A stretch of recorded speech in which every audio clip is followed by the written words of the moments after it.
All right, welcome everyone. This is the Kid DC Wrestling back at it again with another video. And tonight was your October 1st, 2021 edition of Friday Night Smackdown. This was a very special Friday Night Smackdown because tonight was the first night of the WWE draft. That's right. We kicked things off, man, with the draft, with the first pick being the WWE Universal Champ Roman Reigns going to SmackDown. The second pick was Big E. He will be staying on the Raw brand. And the third pick will be the Raw Women's Champion, Charlotte Flair, going to SmackDown. The fourth pick being Bianca Belair coming to Raw from SmackDown.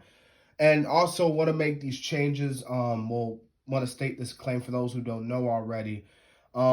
These wrestlers who are going to Raw and SmackDown, being drafted, they will officially be on their brand officially after Crown Jewel. So right now, like, Charlotte's still on Raw and everyone who's still on Raw, and vice versa. But after Crown Jewel, that changes, which I kind of find weird. Like, once you get drafted to your team. You don't wait another few weeks, you know what I'm saying? But I digress.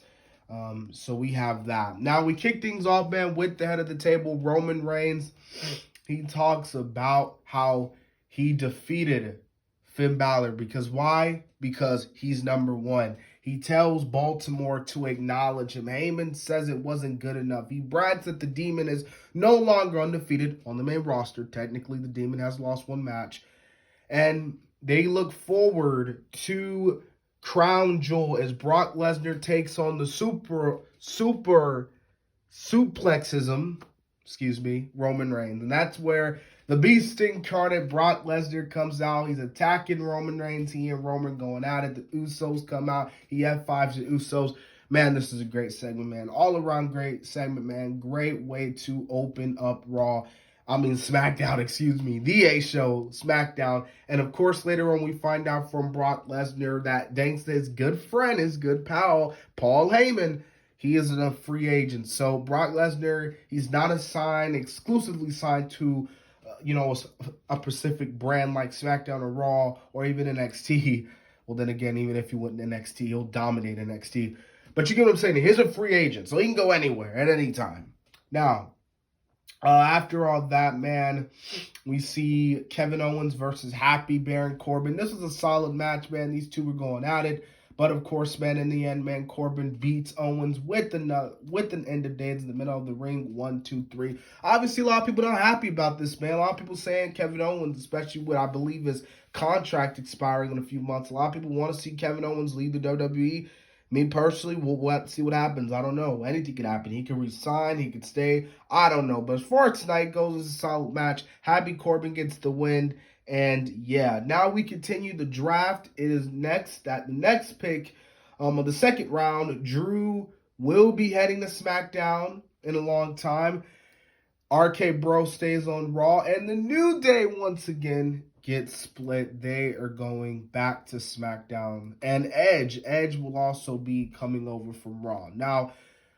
Edge will be going to Raw. Now, speaking of the Rated R Superstar Edge, he comes out and he talks about how, SmackDown, was his home, but he's happy to go on Raw to face new challenges. AJ Styles, he's excited. But of course, he needs to basically end this feud rounds before he can go over to Raw.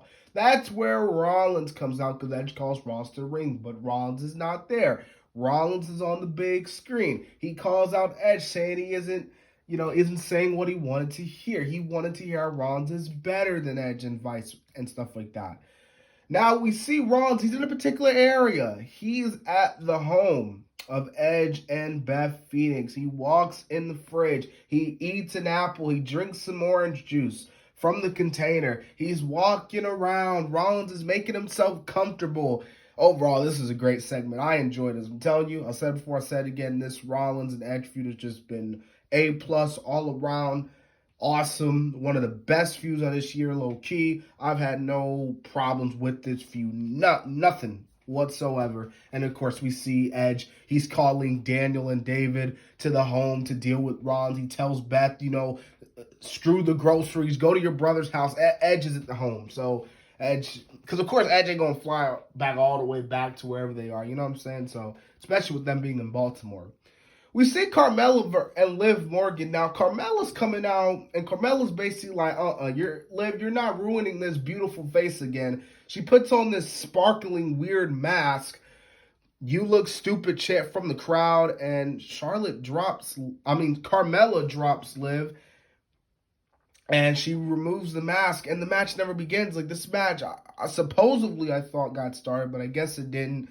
And then, of course, we see Adam Pearce and Sonya Deville get back on stage to reveal the third-round draft picks.